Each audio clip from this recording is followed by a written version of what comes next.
Be ready. Start.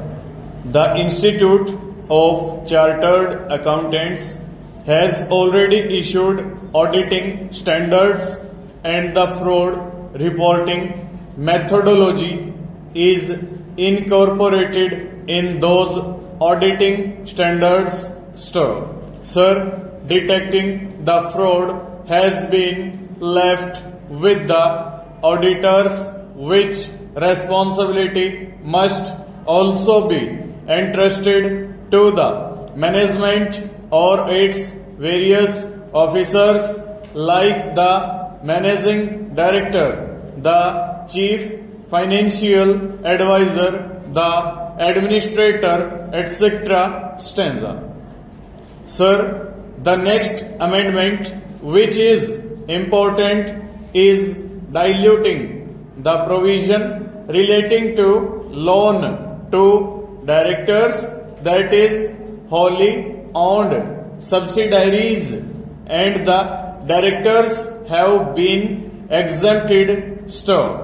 I do not know why that has to be done. It is related to loans to directors. That is an amendment to section 185. Then there is proposed amendment to section 188. Provision for special resolution under section 188 should also be seen in similar context. Sir, SEBI continues to provide for the requirement of special resolution for material related party transactions.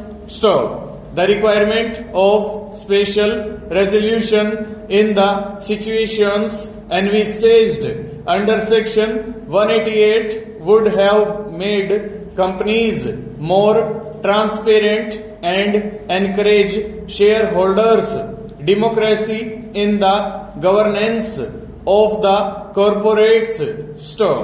It may still be appropriate to modify the clause to require the special resolution in case where related party transactions involve an amount above a certain threshold limit.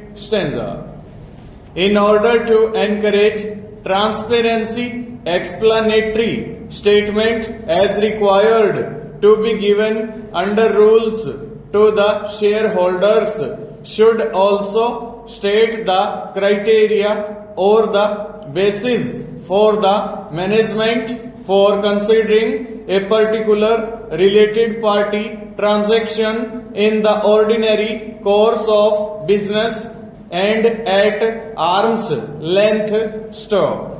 The SEBI requirements and provisions under companies law also differ on definition of related party transaction.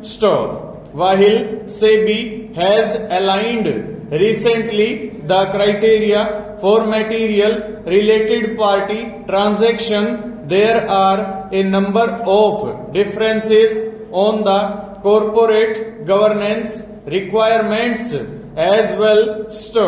The government should evolve a mechanism so that SEBI and the company's law requirements converge in regard to listed companies and companies with significant public interest.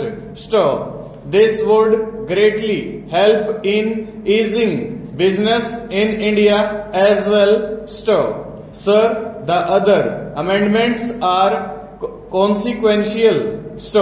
I welcome some of the amendments and I request the government to look into the provisions of section 143 and the special resolution stanza. With these few words, I support the bill and hope that the Honorable Minister will look into the suggestions and consider them seriously in the interest and benefit of the people of this country. Full stop. Over. Exit.